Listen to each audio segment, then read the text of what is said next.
Officers on the pursuit call. Suspect vehicle was last seen heading north near the power station. Containment will be set up ahead of his last known direction of travel. This call is still code 6. Handle on TAC 3.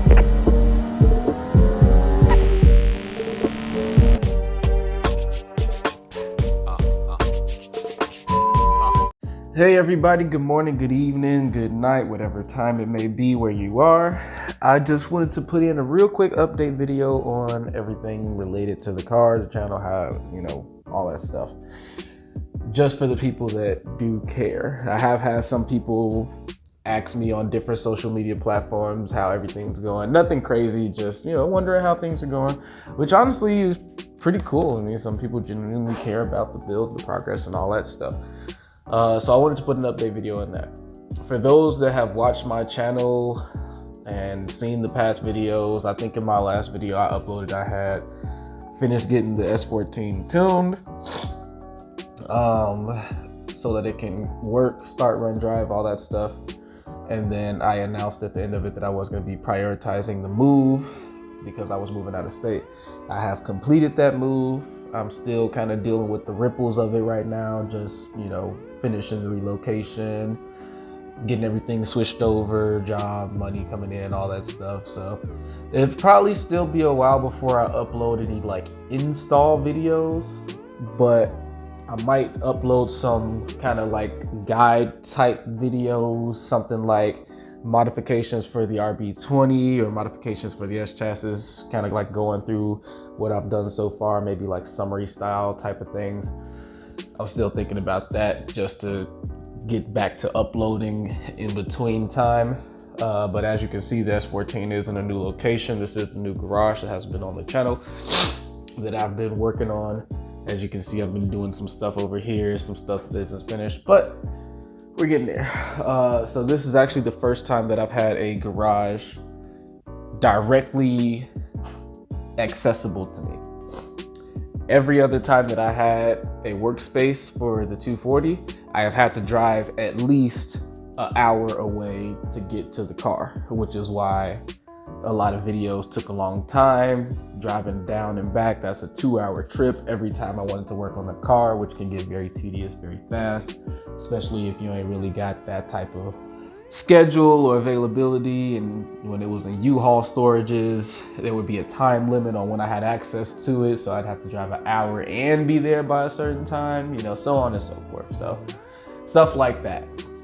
But now that I have it in a garage directly attached to the apartment that I'm using to rent, I have 24-hour access to it, and all I gotta do is just walk downstairs. So working on this thing is gonna come a lot easier. I'll be able to do more things and stuff like that. As for the garage itself, it's pretty cool. Obviously, I'm working on this wall, but I got all my tools laid out, all the fluids and stuff like that. I got 2 steering wheels. Video will come on that once the time comes because I still got to get a hub and all that stuff. I have AC to an extent, got a TV, got a fan, so there's that. The garage has its own lighting, which is works pretty well. The only thing I don't have in here from the move is my engine hoist. That got left back in Chicago. I'm still working on getting that back out here. So that is something that I don't have. But you can see the car is on stock wheels, which makes it look like a skateboard because I had to get it on a trailer and the regular wheels wouldn't fit. But I still do have the regular wheels, so don't worry about that. The big ones are back there. But yeah, I hate the way that it looks with stock wheels. It is what it is though.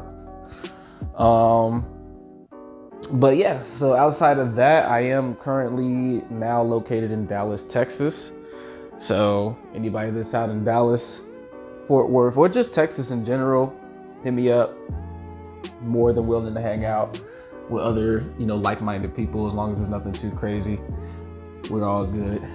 But everything else is looking pretty good for it. I've already kind of been around, looked at some of the car scene just a little bit, nothing crazy though. I've only been here for about a week now.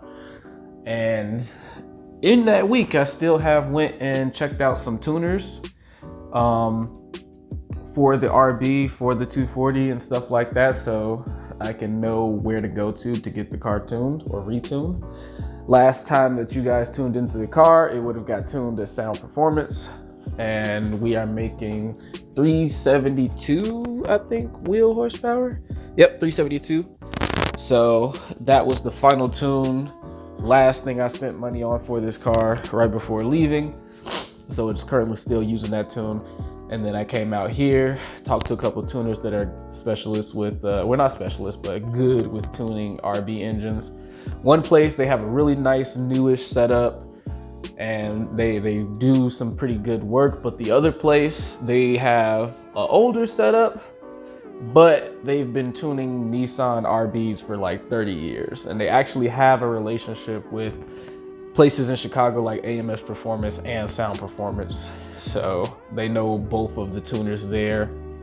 So I'm gonna probably go with them just because the car was tuned by Sound Performance and they have more history with RBs and Skylines and stuff like that. So in the future, that'll be something that you guys can see as well, because I have to fix the issues on the car and then get it retuned so that it can make my first goal of 400 horsepower to the wheels.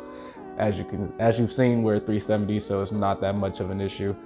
The current setup is set up to make 600, but not handle 600. So 400 should come easy. The only thing that the tuner at Sound Performance said was that I had a restriction in my intercooler, so at some point I'll get a better intercooler. Stuff for the car, drivetrain wise, obviously I just said the intercooler is something that'll need to be upgraded. The alternator is not charging, which is still the factory RB25 alternator, so I'm probably gonna do the LS alternator conversion, so that's something else. But the main two things that I'm focusing on that'll probably take a while just because they cost so much is I need a brand new body harness for the car, and I am also, at the same time that I'm gonna be ripping out the body harness, I'm gonna be installing a roll cage. So, excuse me, I'm a little sick as well, allergy season. But yeah, so those are the two big purchases. I know those two purchases combined is like almost $5,000, which is not easy to come by. So that's why I was saying install videos is still probably gonna be a minute before I get back to those, just because I have big purchases to make. But yeah, alternator's not charging. And then one of the biggest caveats with me trying to get the car tuned last time was so many wiring problems. The body wiring harness on this car has been fighting me since the day I've gotten it. So at this point, I'm just gonna rip it out and completely start from scratch, a brand new semi-race car wiring harness. I'm getting rid of the factory gauge cluster. That's gonna be gone, or that's not gonna be working. And then I'm just retaining all the basic functions to keep the car starting, running, and driving. So fuel pump, ignition, power to the ECU, all that stuff. And then for the body, it'll be just the lights, headlights, tail lights, fog lights, turn signals, reverse lights, brake lights. And then I want to keep the windows. So both windows and the sunroof, I want to keep the functionality of those. Passenger side window motor needs to be replaced. It's going out. But yeah, so I'll be ripping out that whole body harness and replacing it with one that does that, just so that in the future, when I go and put in a digital dash, that'll replace all of the gauge clusters and stuff like that. So I'm not too worried about losing the gauge. I got a plan for that as well.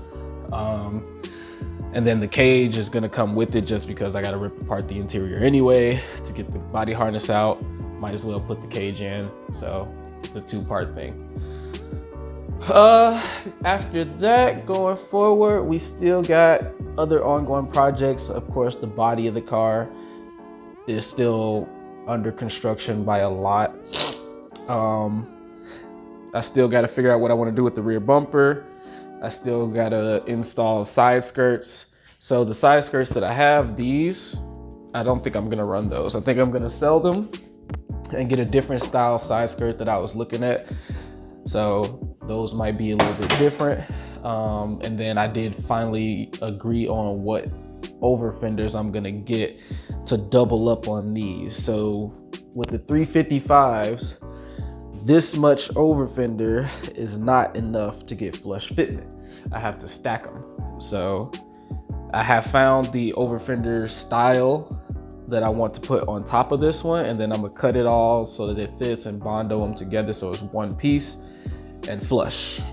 And then that's what I'll run on both sides, so I know what I'm gonna do with that. And then obviously we still got the lights. I gotta hard mount this fender again, but we still got the tail light project, which is ongoing. I gotta add one more LED to that.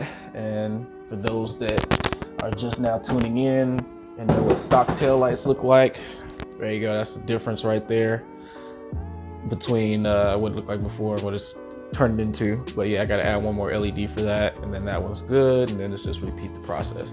Same thing for the headlights. I built them a long time ago. That video is on my channel, but I'm rebuilding them to be a little more tame. So once those are done and the harness is in, then I'll connect all those up and I'll have lights, and technically it'll be street legal. So we're good on that. And then of course put the front bumper on and all that stuff. So we're doing decent in terms of that. One casualty to the, actually two casualties to the move was that TV is broken. I was trying to have it as a man cave thing, but yeah, that TV got smashed in the U-Haul, and my roof spoiler got smashed in the U-Haul. So I'll also be looking to do a new roof spoiler, or get a new roof spoiler and put it on the car, because I hadn't installed that one yet. Car still runs and drives fine. Ish. I haven't really tried to drive it for a long period of time, of course, but I am having an issue, or at least I noticed that I'm having an issue from just putting it on the trailer, putting it off the trailer and driving it in here. I think that I need to bleed the clutch more, because I feel like it's being stuck in gears. Second gear grinds, and if I put it in reverse, sometimes it won't go out of reverse until I put it in like first gear. So I think I need to bleed the clutch a little bit more to get that going. But outside of that, for the most part, we are all good. We're all set up. So I would just say stay tuned, you know, and keep on, just keep on keeping up with it. I'm bound to post some more stuff in the future. And of course, we're still rocking that RB25 DET Neo. I got a couple stuff to tighten up with this thing as well. So yeah, I just say like, comments. Oh, I haven't done this in a while. Like, comment, subscribe, follow the build. Until next time.